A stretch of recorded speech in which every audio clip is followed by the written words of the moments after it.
saya mau bertanya kepada saudara, bagaimanakah kita bisa mengampuni dosa orang lain? How? That's our pastor's job. Jadi inilah tugas kita sebagai pendeta. So we have to teach them the blood of Jesus Christ. Jadi kita harus mengajar jemaat kita tentang darah Yesus Kristus, Nothing else. tidak lain. How can you obey a person whom we cannot see? Bagaimanalah kita bisa menaati seseorang yang kita tidak pernah lihat? Bagaimana dia memiliki suci hatinya seperti seorang Yusuf.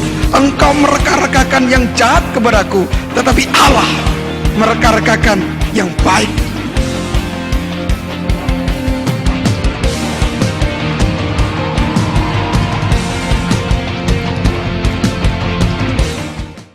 Bible said this. When Holy Spirit, Spirit of Jesus, okay, Holy Spirit comes to us and here meeting, joining with my spirit, then we become the Christian.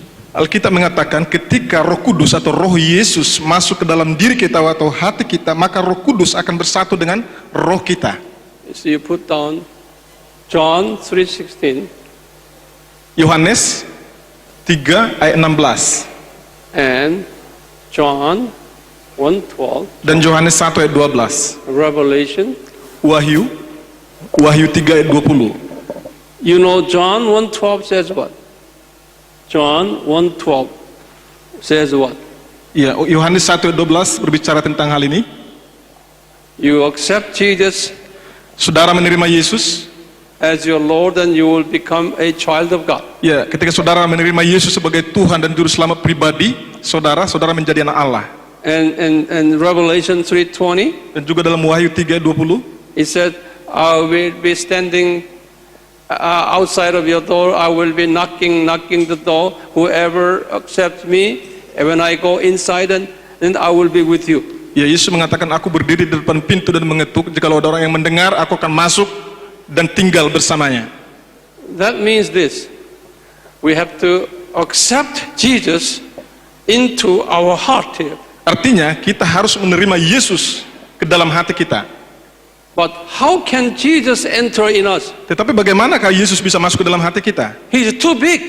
Yesus terlalu besar untuk bisa masuk ke dalam hati kita. He's big.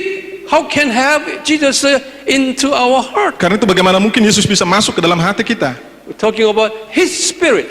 Di sini ia sedang berbicara tentang rohnya. So His Spirit entering into us. Ya, roh Yesus masuk ke dalam diri kita. But His Spirit has to join with our spirit. Tetapi roh Yesus harus bersatu dengan roh kita. Then we will be a Christian. Dan setelah itu kita menjadi orang Kristen.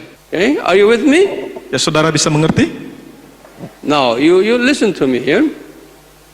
There are many cases when you share the gospel, you say, would you accept Jesus? He say, yes. Iya, ketika saudara membagikan Injil dan saudara bertanya kepada orang tersebut, apakah saudara mau percaya kepada Yesus? Mereka katakan, ya. Some people would say, just a lip service, just a lip set, yes. Ya, beberapa orang mengatakan hanya di dalam bibir atau mulut saja mereka mengatakan, ya, saya mau percaya Yesus.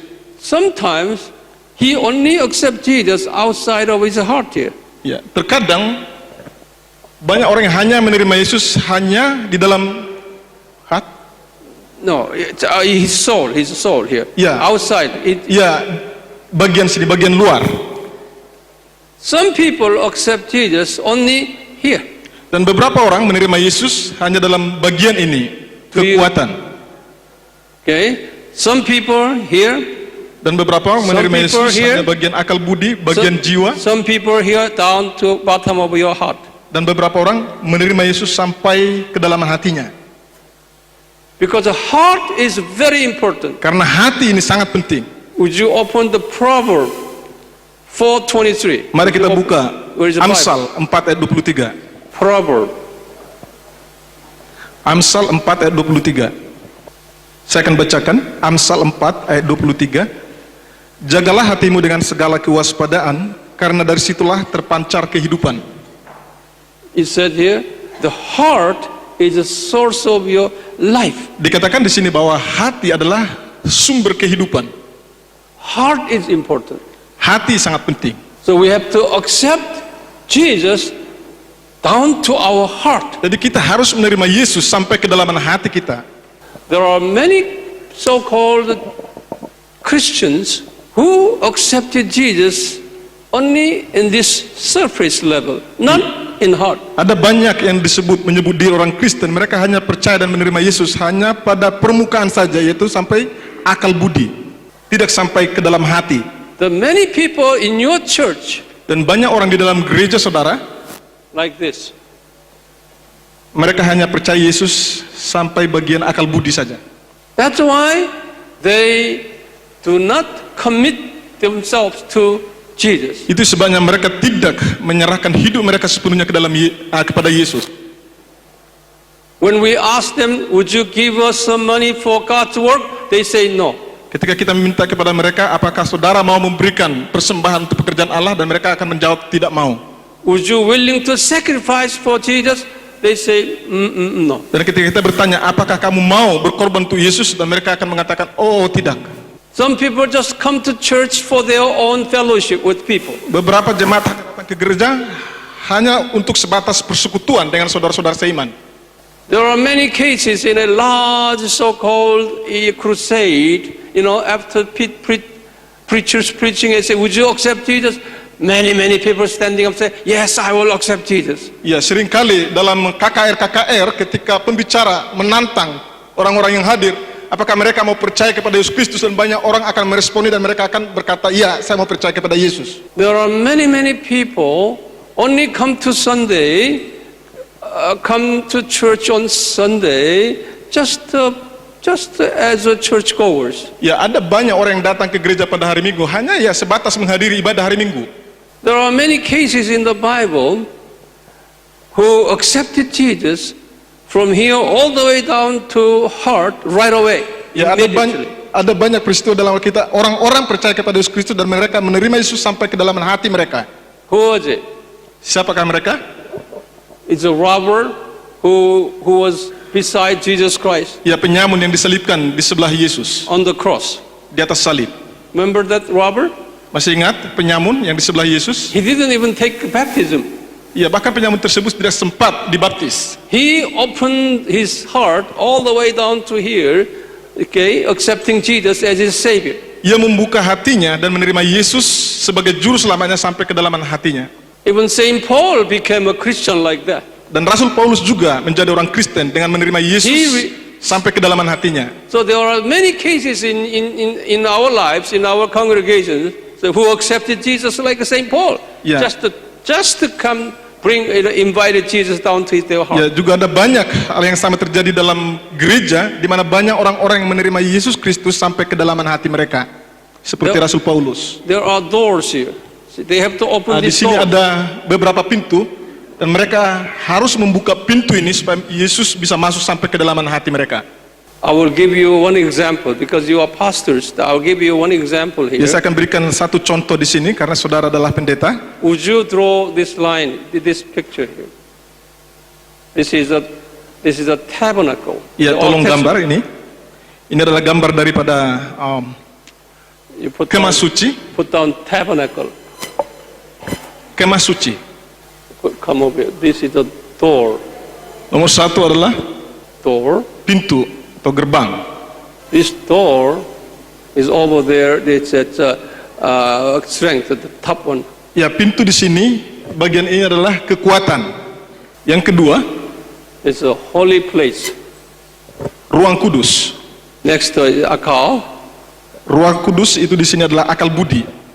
the holy of holies. Yang ketiga, ruang maha kudus. Number 4 is Ark of Covenant. Yang keempat adalah tabut perjanjian. Number 5 is mercy seat. Yang kelima adalah tutup pendamaian. Hati.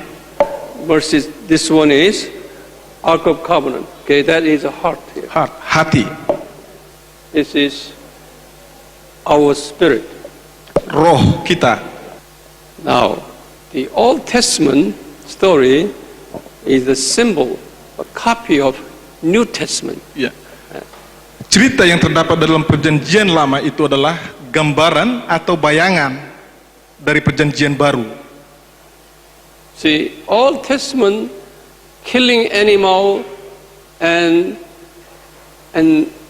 forgiven their sins by the blood of the animal is a symbol of death of Jesus Christ and his blood. Ya, jadi cerita yang terdapat dalam perjanjian lama yaitu seperti bangsa Israel, mereka mengorbankan binatang dan mencurahkan darah binatang tersebut untuk pengampunan dosa-dosa mereka. Ini merujuk kepada apa yang Yesus kerjakan di atas kayu salib, darah yang tercurah di kayu salib untuk pengampunan dosa-dosa manusia. Every year, the high priest, brought the sacrificial lamb and killed the lamb. Jadi setiap tahun di dalam perjanjian lama, imam besar harus membawa korban binatang dan dia memasuki ruang kudus. This is the place where killing the lamb and burning. Ini adalah tempat di mana imam besar membunuh binatang tersebut dan membakarnya. There is a wash base that where the Ini adalah cleaning the hand. bejana pembasuhan. And with the blood, of the animal, high priest entered into this holy of holies and sprinkling blood and then where Ark of Covenant and sprinkling the blood, Ark of Covenant, finally is sprinkling here blood here on the mercy seat here. Ya. Jadi imam besar ini setelah membunuh binatang ini akan membawa binatang tersebut ke dalam ruang Maha Kudus dan memerciki ruang Maha Kudus ini dengan darah binatang, dan juga imam besar akan memerciki tabut perjanjian dan tutup pendamaian ini dengan darah binatang yang dia bawa ke ruang Maha Kudus ini. This name is called mercy seat. Mercy means forgiveness. Mercy. Mercy of God. Mercy Dalam seat. bahasa Inggris, ini dalam bahasa Indonesia diterjemahkan tutup pendamaian, tetapi dalam bahasa Inggris itu disebut mercy seat. Mercy artinya anugerah atau kemurahan. Finally, when the blood, the goat's blood or sheep's blood, goats and sheep's blood dropped on the mercy seat, then sins of Israelis will be forgiven. Ya, jadi ketika darah domba atau darah binatang itu diperciki ke dalam tutup pendamaian ini, dosa umat Israel akan diampuni. If there is no blood dropped on here, then there will be no official forgiveness. Ya, tidak ada darah yang diperciki di sini, maka tidak ada pengampunan bagi umat Israel. Dropping here and here and here, no official. This should be the final and official one. Ya, jadi imam besar harus memerciki semuanya ini dengan darah korban binatang yang dia bawakan, dan walaupun dia memerciki semua ini ruang Maha Kudus ini, tanpa dia memerciki ruang tutup pendamaian ini, tidak ada pengampunan. So this is the Old Testament practices all the time here. In the same way, New Testament is the same. Ya, jadi hal yang dilakukan dalam perjanjian lama ini juga sama di dalam perjanjian baru.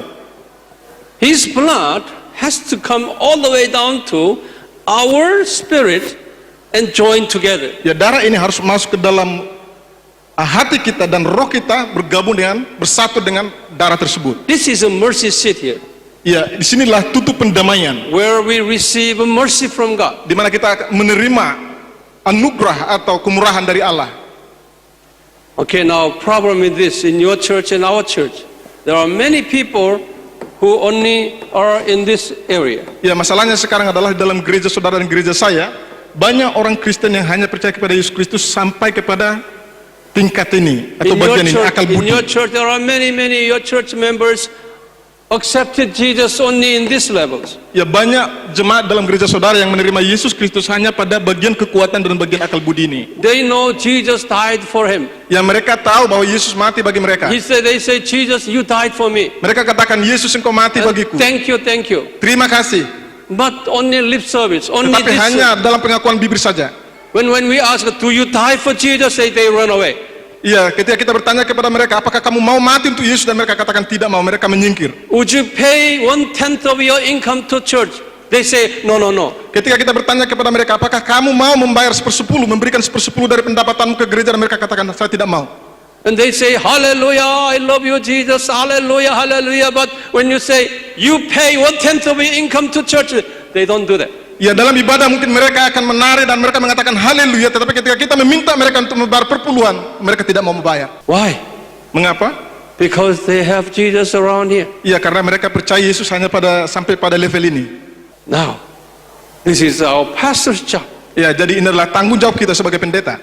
Every day, every Sunday, we have to teach them the value of the blood of Jesus Christ. Ya, setiap hari dan khususnya setiap hari Minggu kita harus mengajar jemaat tentang nilai dari darah Yesus Kristus. In order to let them convince that, wow, really Jesus died for me? Then let these people take this cross down to this level. Ya, jadi That's agar our job. mereka benar-benar bisa percaya Yesus Kristus dengan sungguh-sungguh sampai ke dalam hati mereka, mereka harus membawa salib itu sampai ke dalam hati mereka. So all of a sudden, his faith in Jesus got a little bit grown, little Ya. bit. Jadi ketika mereka membawa Yesus sampai ke dalam salib sampai ke dalam hati mereka, dari saat itu iman mereka akan mulai bisa bertumbuh secara perlahan-lahan. And continue to teach. So let these people bring their cross down to here. Ya, jadi kita perlu terus mengajar mereka sehingga orang-orang ini akan membawa Yesus sampai ke dalam hati jiwa, And also these people bring dan orang-orang yang ada di sini level jiwa ini akan membawa Yesus sampai kedalaman hati mereka. that's our pastor's job. Jadi inilah tugas kita sebagai pendeta. So we have to teach them the blood of Jesus Jadi Christ. kita harus mengajar jemaat kita tentang darah Yesus Kristus. Nothing else. Tidak ada yang lain. So these people can convince, they accept Jesus to the down deep side, inside of their heart. Sehingga orang-orang ini bisa percaya kepada Yesus Kristus. Mereka diyakinkan sampai ke dalaman hati mereka. That's my job and your job. Dan ini adalah tugas saya dan tugas Bapak Ibu Saudara. Then finally his sin will be cleansed. Ya, dan akhirnya dosa mereka akan diampuni atau disucikan. You understand? Saudara bisa mengerti? To save our time, I will explain to you. Ya, untuk menghemat waktu, saya akan menjelaskan apa yang saya catat di depan ini. Now, would you come back here? I have given you some examples of Paul's writing here. Ini adalah beberapa contoh dari tulisan Rasul Paulus. All Paul's letter dealing with this problem, the bitter root problems among the Christians. Ya, semua surat yang dikirim oleh Rasul Paulus berkaitan dengan akar pahit yang ada di dalam diri orang Kristen. Some of the examples right here. Ya, beberapa contohnya ada di depan ini. He was writing to Galatian Christians and Corinthian Christians. Ya, Paulus menulis kepada gereja di Korintus. You Christians, you have received the gospel and you became a child of God. Paulus mengatakan kepada orang-orang percaya di Korintus, kamu orang Korintus, kalian sudah percaya kepada Yesus Kristus, menerima Injil dan menjadi anak Allah, But still you have these dirty characters. tapi kalian masih memiliki sifat-sifat yang kotor ini. It says right here, these dirty characters right here. In Ya, his seperti law. yang sudah dicatat tadi di sini, iri hati, Bitter root. kebencian, dan ini disebut dengan akar pahit. The same as our church and your church. Ini juga sama dalam gereja kita, di dalam gereja saudara dan gereja saya. That is a big problem here. Dan ini adalah masalah yang serius. Jealousy and fighting and divisions. Iri and hati, all these dirty pertengkaran, characters. perselisihan, perpecahan. Same as in here in this is Corinthians, this is Galatians, Iya, hal-hal tersebut terdapat dalam gereja di Korintus maupun di gereja di Galatia. and Romans churches, Begitu juga dengan gereja Roma, Ephesian churches, gereja Efesus, Colossian churches, gereja di Kolose. all churches have the same problem. Iya, semua gereja memiliki masalah yang sama. See, and then how Paul said this: if you have these characters in you, although you are saved, but you cannot inherit the kingdom of God. Ya, Rasul Paulus mengatakan kepada jemaat yang dia tulis, meskipun kalian adalah Allah, tetapi jika kalian memiliki sifat-sifat ini, perzinahan, pemburit, banci, homoseksual dan sebagainya, kalian tidak akan mendapat bagian dalam kerajaan Allah. And also here said again, you cannot inherit the kingdom of God. Ya, juga dalam tulisannya kepada gereja di Galatia, Paulus mengatakan bahwa barang siapa melakukan hal-hal demikian, ia tidak mendapat bagian, tidak akan mendapat bagian dalam kerajaan Allah. You see, there are two theological understandings on this. Ya, ada dua pemahaman teologi tentang hal ini. Some fundamental theologians said that if you have these dirty characters, you are not saved. Ya, They said. beberapa teolog fundamental mengatakan jika orang Kristen memiliki sifat-sifat ini, mereka bukan orang percaya yang sudah diselamatkan. They inherit the kingdom of God in that way. You cannot enter the paradise. Dan mereka mengatakan bahwa orang-orang Kristen seperti ini tidak akan bisa masuk ke dalam kerajaan Allah. Mereka tidak akan bisa masuk ke Firdaus. Okay, but my interpretation is different. Tetapi penafsiran saya berbeda. My interpretation is this: inherit the kingdom of God, meaning that you cannot receive the reward and crown in the kingdom of God. Ya, penafsiran saya tentang orang-orang yang demikian tidak akan mendapat bagian dalam kerajaan Allah, ini berarti bahwa orang-orang percaya yang demikian ini, mereka bisa masuk ke dalam kerajaan surga, tetapi mereka tidak akan mendapat upah atau mahkota nantinya dalam kerajaan Allah. See, over the kingdom of God above is huge society comprised with the many different classes. Iya, di dalam kerajaan Allah di seberang sana itu terdiri dari beberapa tingkatan. Now, it is a class society. Jadi kerajaan Allah itu adalah kerajaan yang terdiri dari tingkatan. In the Bible, it says there are at least 6 classes in our spiritual society here. Alkitab menjelaskan bahwa ada 6 tahap pertumbuhan rohani di dalam kehidupan orang Kristen. It's spiritual infant. Yang pertama adalah bayi rohani. He calls the nepios. Dalam bahasa Yunani itu disebut nepios. 0 years, spiritual 0 years and 3 years. Iya, sampai umur 3 tahun itu disebut nepios atau bayi rohani. Okay? And also spiritual paidion children Dan juga pra-remaja yang dalam bahasa Yunani disebut paidion, and youth. dan remaja teknion. And then this is a youth and this is a adolescent. This is a teenager. Ya, ini adalah remaja atau dalam bahasa Yunani teknion. And this is a youth. Dan ini adalah pemuda, neaniskos. Yeah. And adult starts right here called huios, son. Iya. Dan dewasa atau yang disebut dengan anak itu dimulai dari sini atau yang disebut dengan huios. You see, in Matthew 5 verse 9 it said here, Matthew chapter 5, it's a beatitude here. It said, if you are peacemaker, you are called as huios. Ya, dalam ucapan bahagia khotbah di bukit yaitu Matius 5 ayat 9, berbahagialah orang yang membawa damai karena mereka akan disebut anak-anak Allah. Itu termasuk dalam kategori huios. And also he said, Matthew chapter 5 verse 45. Dan juga itu juga disebut dalam Matius 5 ayat 45.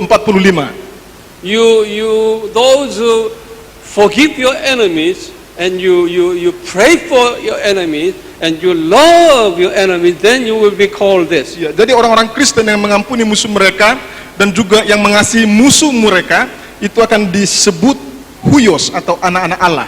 Very high position. Ini adalah kedudukan yang tinggi. So when we interpret this, you inherit the kingdom of God means you cannot be in a high position, at least about the son's position, okay, as a leader. Iya.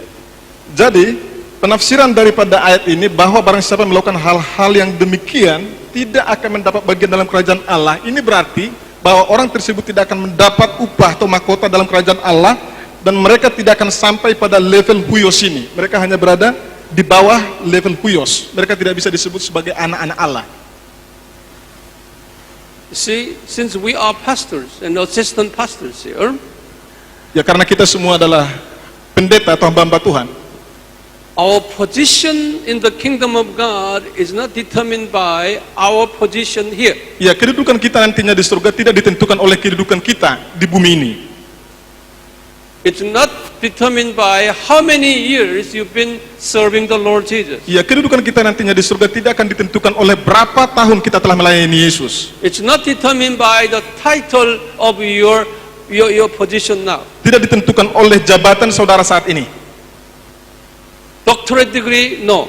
maupun gelar doktor saudara, Or senior pastor, no. ataupun pendeta senior. Whatever president of organization, no. Apapun jabatan yang saudara miliki, baik itu presiden dalam sebuah organisasi, itu tidak ada kaitannya dengan kedudukan di surga nantinya.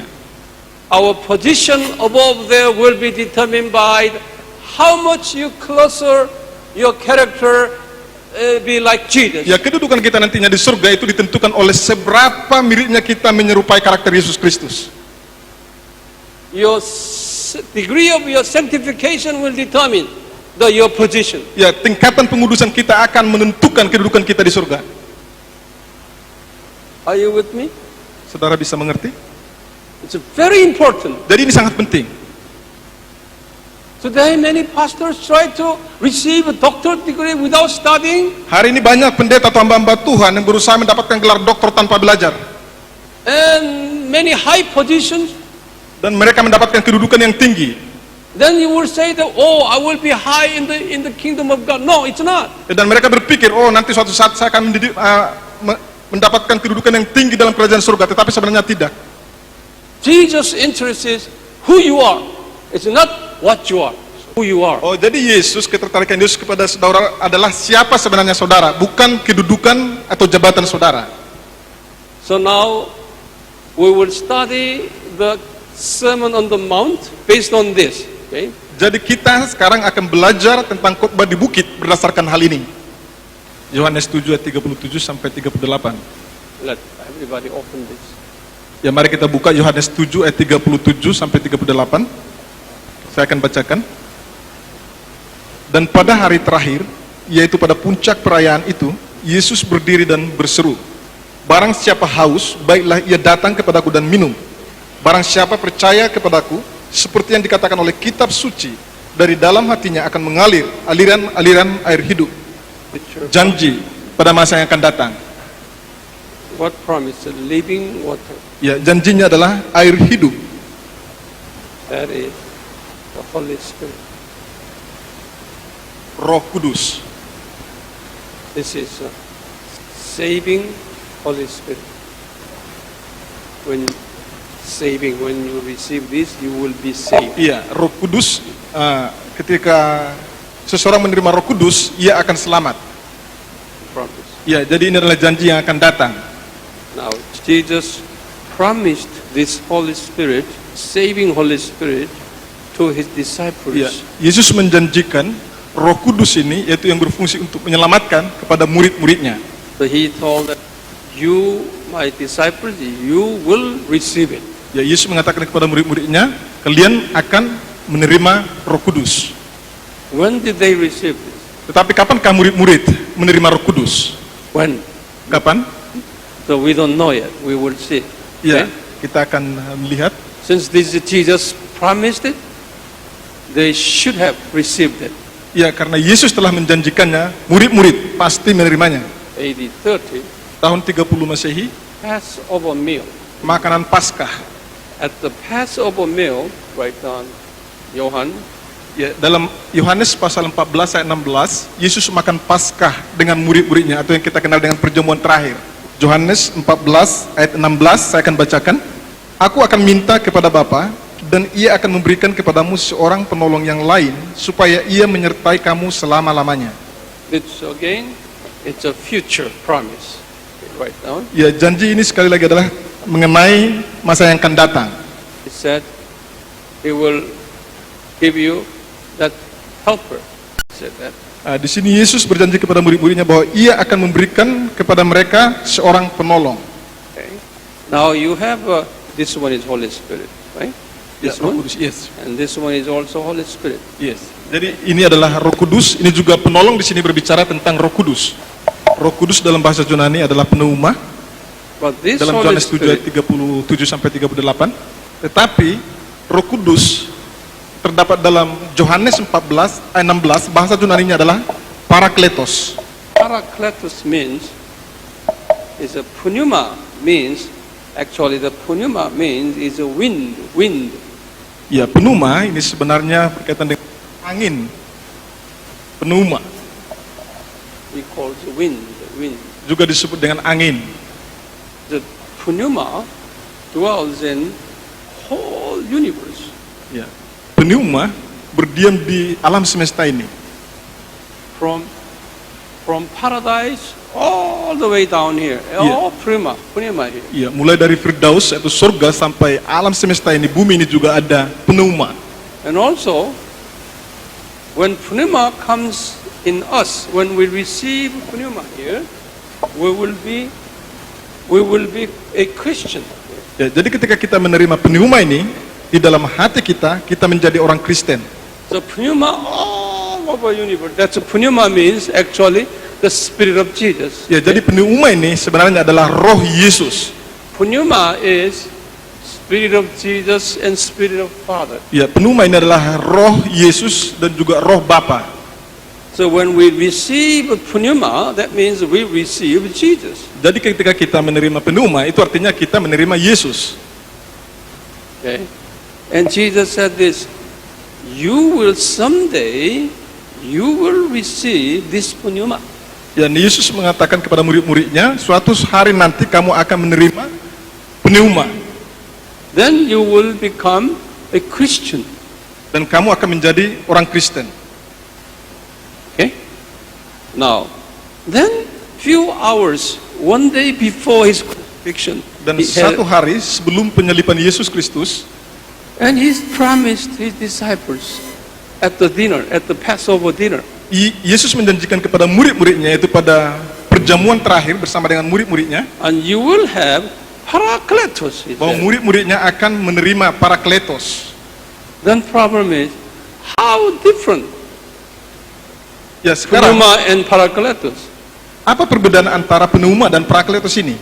It's a different word, Parakletos and pneuma. It's Ya, different word. ini kata yang berbeda, pneuma dan Parakletos. You listen to me very carefully. Ya, okay? dengarkan baik-baik. It's theologically very confusing. That's why pastors, you are confused on this. Ya, That's ini why. membingungkan secara teologi. Banyak pendeta yang bingung dalam konsep ini. Now, para, it's compound word, two word. Yeah. Para Parakletos ini terdiri dari dua kata, and kletos. yaitu para dan kletos. Would you write down? Ya, tolong catat. Would you write down? I'll write down the meaning of para. Saya akan menjelaskan arti daripada para. Okay, since we don't have a space here, you have to write it down. Karena tidak ada lagi tempat di sini, tolong saudara catat dalam buku panduan saudara. The para means, come over here. Para The artinya one who walks right beside of you. ya, This is me is a parakletos. ya, sebagai contoh dia adalah Parakletos. This is a Christian. Okay? Saya adalah orang Kristen. So the para means I am walking right beside along with you, walking together. Jadi para artinya dia berjalan bersama dengan saya. This is a para means walking together. That Jadi means- para artinya berjalan bersama-sama. para means walking together Para artinya berjalan bersama, in the outside, tapi di luar diri kita, not inside. bukan di dalam diri kita. Okay, para means again Sekali lagi, para artinya standing outside and walking together. berdiri di luar diri kita dan berjalan bersama kita. That's the mean para. Inilah yang dimaksud dengan para. You know, have you heard the para church? Apakah Bapak Ibu sudah pernah mendengar tentang gereja para? Para church, have you heard the name para church? Pernah mendengar nama gereja para? Okay. Now the mission organization is called the para church. Organisasi misi itu disebut dengan gereja para. Para church. You know why?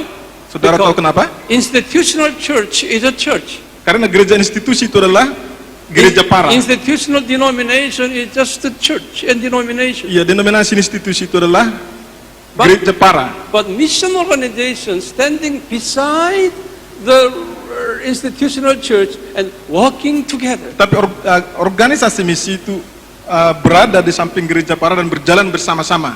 That's why we call the mission organization called para church. Itu sebabnya mengapa kita menyebut organisasi misi itu sebagai gereja para.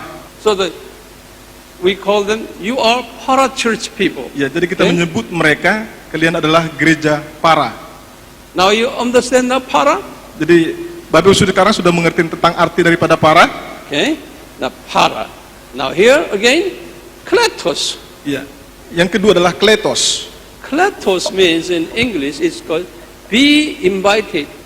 Kletos dalam bahasa Inggris itu adalah be invited. Be invited. This is a passive term. Itu Okay. adalah kata kerja pasif, artinya In other words, diundang.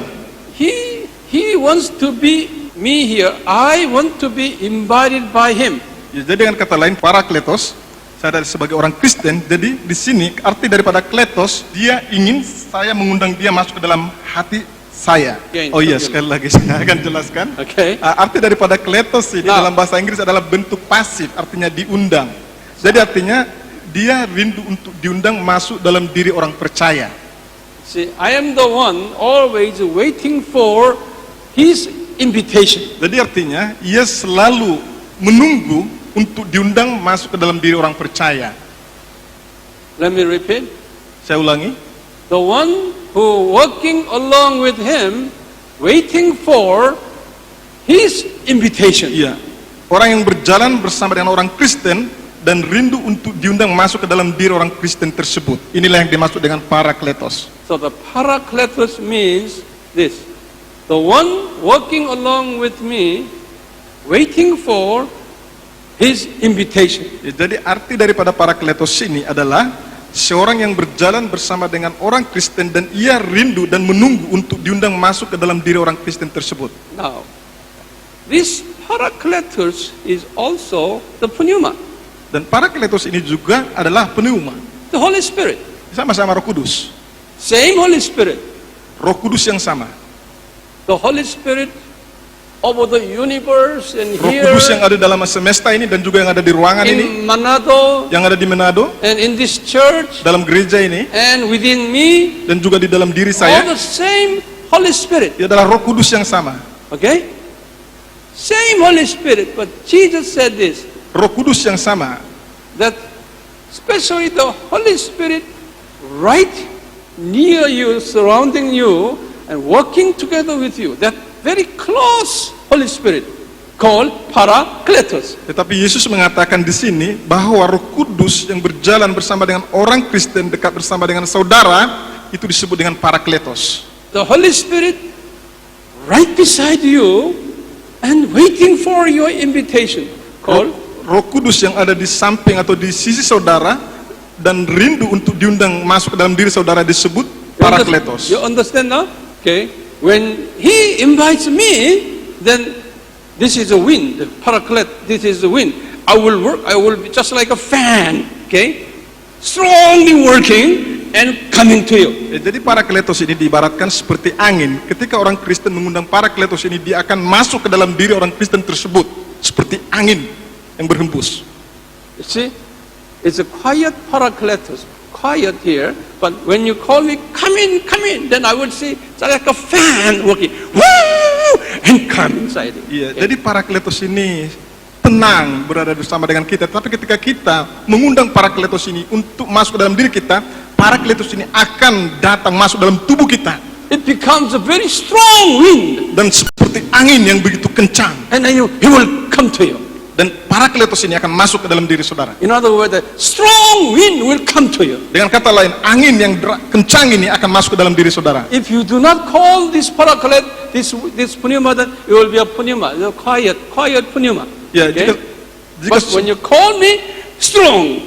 Jika saudara tidak memanggil pneuma ini, dia akan tetap tenang. Tetapi ketika saudara mengundang dan memanggil pneuma ini, dia akan seperti angin yang kencang. In this room, you know, when we ask Parakletos, Parakletos is here, okay? Ya, di ruangan ini juga ada parakletos sekarang. And then we ask Parakletos, we love you, you come to me, you work for me, then it turns the engine on. Woo! Ya, jadi ketika kita mengatakan kepada parakletos, parakletos, aku mengasihimu dan aku mengundang engkau untuk masuk dalam diri saya, maka parakletos akan bekerja seperti kipas angin. Then we praise him, or we sing and praise him, and Parakletos working strongly here. Dan ketika kita memuji parakletos, mengagungkan parakletos, parakletos akan bekerja dengan luar biasa di sini. And Parakletos is working and manifesting in you. Dan parakletos akan bekerja dan manifestasi di dalam diri saudara. If you're quiet, not inviting him, he will be quiet too. Tapi jika saudara tenang dan tidak mengundang parakletos ini, parakletos juga akan diam. Okay, now with this idea in your mind, then they will continue. You see. Ya, dengan pemahaman ini yang saudara sekarang mengerti, kita akan melanjutkan topik kita. Now here, few hours before his crucifixion, Ya, beberapa jam sebelum penyaliban Yesus, he promised his disciples, ia menjanjikan kepada murid-muridnya, you will have this Parakletos, he ya, said that. suatu hari nanti kamu akan menerima parakletos ini. And your Bible translated this Parakletos, not the Holy Spirit, called the translate that helper. Tetapi dalam Alkitab bahasa Indonesia, parakletos ini diterjemahkan bukan Roh Kudus tetapi penolong. Penolong. Helper. Because this engine strongly on, engine is on and generating strong wind to help you. Iya, karena mesinnya sekarang hidup yang akan membangkitkan angin yang kencang untuk membantu saudara. Okay? Some other Bible, English Bible, translated this parakletos as comforter. Ya, beberapa versi Alkitab bahasa Inggris menerjemahkan parakletos ini sebagai penghibur. Comforter. Penghibur. Some translations called it advocator. Ya, beberapa tafsiran Alkitab lainnya Advocator. Menafsirkan- Advocator means it's, you know meaning advocator? pembela. So it depends on Bible. Jadi tergantung Who daripada translated- versi Alkitab yang dipakai. We translated parakletos in at least it is in 3 different words. Ya, jadi setidaknya kita menerjemahkan parakletos dalam 3 kata ini, yaitu penolong, penghibur, dan pembela. This is your Bible translation. Ya, tetap dalam Alkitab bahasa Indonesia itu diterjemahkan penolong. After this Passover, same 80-30 here, the next day Jesus died on the cross. Ya, setelah Yesus makan Paskah dengan murid-muridnya, keesokan harinya ia mati di atas kayu salib. The next morning he died. Okay? Ya, keesokan paginya Yesus mati. And what happened to his disciples? Dan setelah itu apa yang terjadi dengan murid-murid Yesus? Jesus promised them this one, pneuma, now here parakletos. Ya, Yesus menjanjikan kepada murid-muridnya, yaitu Roh Kudus dan Parakletos. What happened to his disciples right after his crucifixion? Ya, apa yang terjadi kepada murid-murid Yesus setelah penyaliban Yesus? Did they receive it Apakah murid-murid Yesus menerima Parakletos right after his crucifixion? setelah Yesus disalibkan? No. Tidak. Where they gone to? They all went back to their hometown. Apa yang mereka lakukan? Murid-murid kembali ke kampung halaman mereka. You know that. Ya, saudara tahu? Okay? And 3 days later, Jesus resurrected. Ya, beberapa hari kemudian Yesus bangkit. He resurrected. Yesus bangkit. After his resurrection, Jesus visited their hometown. Ya, setelah kebangkitan Yesus, ia mengunjungi kampung halaman murid-muridnya. And his disciples realized the resurrection of Jesus. They began to follow Jesus. Ya, dan murid-murid Yesus menyadari tentang kebangkitan Yesus, dan dari saat itu mereka mengikuti Yesus. Upon what was the factor? What was the reason for following Jesus? Apakah alasan murid-muridnya mengikuti Yesus? They believed Jesus as the Son of God. Murid-murid percaya bahwa Yesus adalah anak Allah, And they believed Jesus as the Savior. dan mereka percaya Yesus sebagai juru selamat. Okay? Sometime here, they believed. Okay? That means they received, since they believed it, they received this pneuma. Ya, beberapa waktu kemudian murid-murid menerima Roh Kudus atau pneuma, Put down, believe with Jesus. percaya Yesus, And becomes the received Roh Kudus. menerima Roh Kudus Roh Kudus. And you come down here, became a Christian. dan menjadi Kristen. That's why they followed Jesus. Ya, itu sebabnya mengapa murid-murid mengikuti Yesus.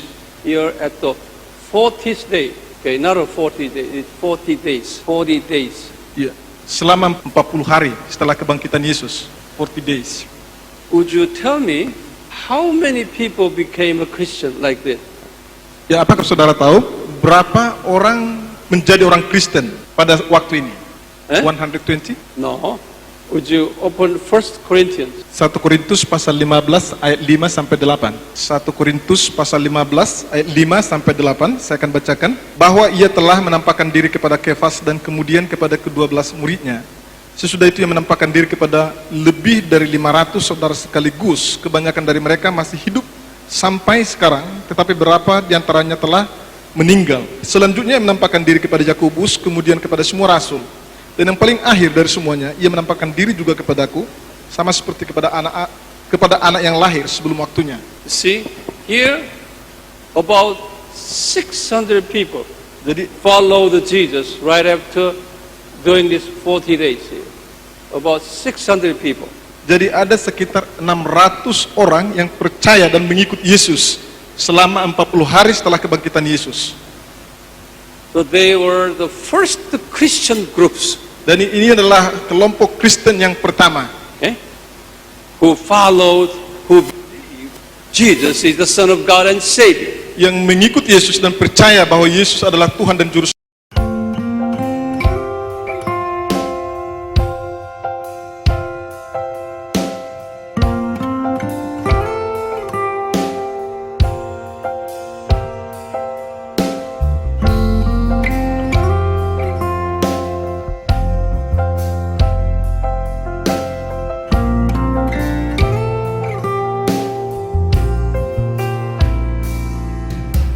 Betapa ajaib dan dahsyatnya Tuhan kejadianku.